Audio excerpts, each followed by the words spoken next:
আপনি যখন জার্মানিতে আউসবিল্ডিং করবেন, আপনার একদম প্রথম মাস থেকেই বাংলাদেশি টাকায় প্রায় ৩ লক্ষ টাকা পরিমাণ আপনি স্যালারি আর্ন করতে পারবেন।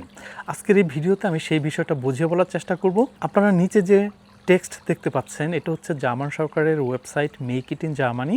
সেই ওয়েবসাইটে একটা স্ক্রিনশট যেখানে ক্লিয়ারলি বলা আছে একজন আসুবি বা যারা হাউস বিল্ডিং করে জার্মানিতে, তারা তাদের হাউস বিল্ডিংয়ের পাশাপাশি চাইলে সপ্তাহে ২০ ঘন্টা পর্যন্ত কাজ করতে অ্যালাউড।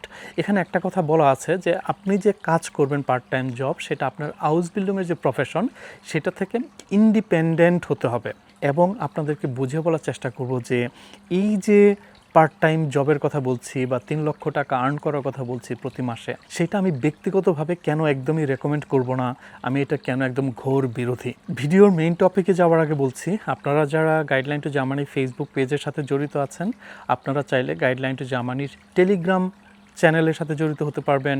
নিচের এই লিঙ্ক ব্যবহার করে অথবা টেলিগ্রামে যে জাস্ট গাইডলাইন টু জার্মানি লিখে আপনার টেলিগ্রাম চ্যানেলের সাথে জড়িত হতে পারবেন। সেখানে আমাদের যে পোস্টগুলো আছে গাইডলাইন টু জার্মানি, সেগুলো আপনারা একটা অর্গানাইজড ওয়েতে দেখতে পাবেন। সেখানে আপনাদের প্রশ্ন থাকলে আপনারা কমেন্টে প্রশ্ন করতে পারবেন। ঠিক আছে। আরও একটা ব্যাপার হচ্ছে যে গাইডলাইন টু জার্মানির হাউস বিল্ডিং প্রিপারেটরি কোর্সের নতুন একটা ব্যাচ শুরু হবে অগাস্ট মাসে ১ তারিখ থেকে। আপনারা যারা আগ্রহী স্টুডেন্ট আছেন অবশ্যই গাইডলাইন টু জার্মানি .com ওয়েবসাইটে যে ইন ডিটেলস দেখবেন। এখন আসি খুবই এক্সাইটিং ভিডিও টপিক, যে আপনি যখন জার্মানিতে হাউস বিল্ডিং করবেন, আপনি কিভাবে মাসে ৩ লক্ষ টাকা পরিমাণ অর্থ উপার্জন করতে পারবেন। এটা শুনতে হয়তো একটু অবিশ্বাস্য মনে হচ্ছে, বাট আমি আজকে একটু ক্যালকুলেশন করে দেখাবার চেষ্টা করব যে আপনার বেতন বা স্যালারি আপনি যখন হাউস বিল্ডিং করবেন কিভাবে আপনি সেটা ৩ লক্ষ টাকা পর্যন্ত নিয়ে যেতে পারবেন। দেখেন, পজিটিভ বিষয়টা আমি আগে বলবো, তারপরে এটার যে একটা নেগেটিভ সাইড আছে আমি সেটাও আপনাকে বলার চেষ্টা করব। পজিটিভ হচ্ছে যে আপনি যখন জার্মানিতে হাউস বিল্ডিং করবেন, আমরা লাস্ট ভিডিওতে দেখেছি আপনি অন অ্যান অ্যাভারেজ হয়তো ১২০০ ইউরো গ্রোস স্যালারি আপনার হতে পারে। সেটা কোম্পানি, প্রফেশন, লোকেশন ভেদে একটু কম বেশি হতে পারে, বাট অন অ্যান অ্যাভারেজ আমরা ১২০০ ইউরো ধরছি। এবং ভিডিও শুরুতে আমি একটা স্ক্রিনশট দেখিয়েছি যেখানে আপনারা দেখেছেন আপনি যখন জার্মানিতে হাউস বিল্ডিং করবেন, আপনার হাউস বিল্ডিংয়ের পাশাপাশি আপনি সপ্তাহে ২০ ঘন্টা পার্ট টাইম কাজ করতে পারবেন। এখন আপনি যদি সপ্তাহে ২০ ঘন্টা পার্ট টাইম কাজ করেন, তার মানে মাসে হচ্ছে আপনার যে প্রায় ৮০ ঘন্টা। এখন এই ৮০ ঘন্টা কাজ করে আপনি পার্ট টাইম জব থেকে কত টাকা আর্ন করতে পারবেন। আমি যদি জার্মান সরকারের মিনিমাম রুলসের যে নিয়মটা আছে সেটা বলি, জার্মান সরকার থেকে নির্ধারণ করে দেওয়া আছে ২০২৬ সালে একজন মানুষ যদি একটা পার্ট টাইম কাজ করে, তাকে মিনিমাম 13.90 ইউরো তাকে দিতে হবে, মানে 13.90 ইউরো তাকে প্রতি ঘন্টায় দিতেই হবে। আমাদের হিসাবের সুবিধার্থে আমরা সেটাকে 15 ইউরো ধরছি, বিকজ আপনি যখন কোনো কাজ করবেন জার্মানিতে, আপনি কোথাও আসলে একদম মিনিমাম স্যালারিতে কাজ করবেন না, সবাই আপনাকে মিনিমাম স্যালারি থেকে একটু বেশি পে করে থাকে। তো আমাদের যেহেতু মিনিমাম স্যালারি হচ্ছে অলমোস্ট 14 ইউরো, আমরা সেটাকে হিসাবের সুবিধার্থে আমরা ধরে নিচ্ছি সেটা হচ্ছে 15 ইউরো। বাট আমার অভিজ্ঞতা থেকে আমি বলতে পারি, আমি যখন কাজ করেছি তখন মিনিমাম স্যালারি ছিল 8.5, 8.5 ইউরো। বাট আমি কিন্তু কখনোই 12 ইউরোর নিচে কখনো কাজ করি নাই প্রতি ঘন্টায়।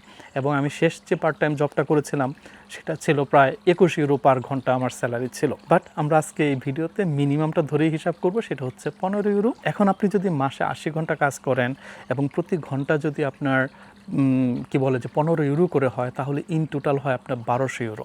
তাহলে আপনি হাউস বিল্ডিংয়ের স্যালারি থেকে আপনি পাচ্ছেন 1200 ইউরো। আপনি যদি মাসে 80 ঘন্টা পার্ট টাইম কাজ করেন, আপনি সেখান থেকেও পাচ্ছেন 80 ইউরো। তাহলে ইন টোটাল কিন্তু হচ্ছে 2400 ইউরো। এই যে 2400 ইউরো স্যালারি আপনি পার মান্থ পাচ্ছেন, এটা হচ্ছে গ্রোস স্যালারি, এটা হচ্ছে আপনার স্যালারি।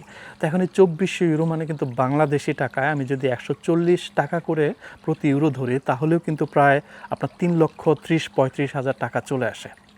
3,35,000 টাকা, ক্যান ইউ ইমাজিন?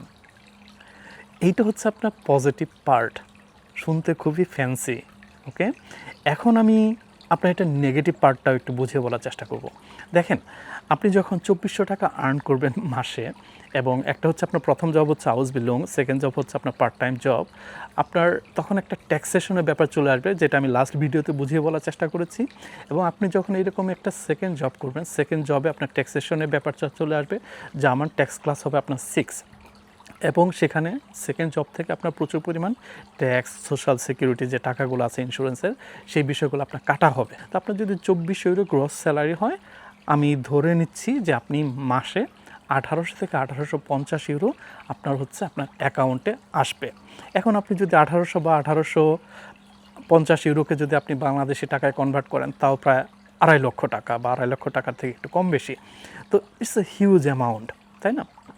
তো এখানে একটা বিষয় যে আপনি 2400 টাকা আর্ন করছেন, কিন্তু জার্মান সরকার বেশ কিছু টাকা আপনার কাছ থেকে কেটে নিচ্ছে, সো এটা একটা নেগেটিভ বিষয়। তার থেকেও আপনি যদি এভাবে চিন্তা করেন, দেখেন আপনি যখন জার্মানিতে হাউস বিল্ডিং করবেন, আপনার সপ্তাহে ওয়ার্কলোড থাকবে 40 ঘন্টা।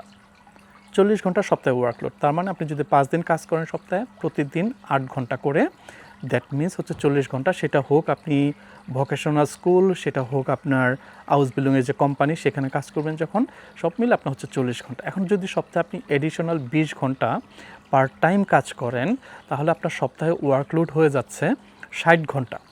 ঠিক আছে? আপনার কাছে শুনতে একটু ফ্যান্সি মনে হতে পারে যে হ্যাঁ, মাত্র 60 ঘন্টা কাজ করে সপ্তাহে আমি মাস শেষে প্রায় 3 লক্ষ টাকা আর্ন করবো, ইটস ফ্যান্সি একটা ব্যাপার। কিন্তু এখানে আসলে আসল চ্যালেঞ্জটা দেখেন, আপনি যখন হাউস বিল্ডিং করবেন, আপনার কিন্তু এই 40 ঘন্টা ওয়ার্কলোডের পাশাপাশি আপনাকে বাসায় এসে পড়াশোনা করতে হবে। এই যে জার্মান থিওরিটিক্যাল যে বিষয়টা, জার্মান ভাষায় আপনি ভোকেশনাল স্কুলে যে পড়াশোনাটা করবেন, এক্সামের জন্য প্রিপারেশন নেবেন, ইটস নট সো ইজি, এটা টাইম কনজিউমিং।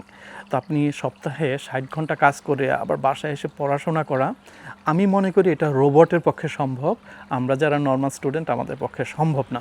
আপনি যদি সেটা করতে থাকেন টাকার লোভে পড়ে, তাহলে এর দ্বারা যেটা করবেন, আপনি আপনার হাউস বিল্ডিংয়ের যে এক্সাম আছে বা আপনার যে মেইন যে গোল হাউস বিল্ডিং করা, সেখানে কিন্তু আপনি আসলে ফোকাস করতে পারবেন না, আপনি টায়ার্ড হয়ে যাবেন। এখন আপনি যদি টাকা আর্ন করার লোভে আপনার যে হাউস বিল্ডিংয়ের ফাইনাল এক্সাম আছে, সেই এক্সামে যদি আপনি ফেল করতে থাকেন, তাহলে এট দ্য এন্ড যেটা হবে যে 2বার ফেল করার পর আপনাকে জার্মান সরকার ডিরেক্ট বাংলাদেশে পাঠিয়ে দিবে।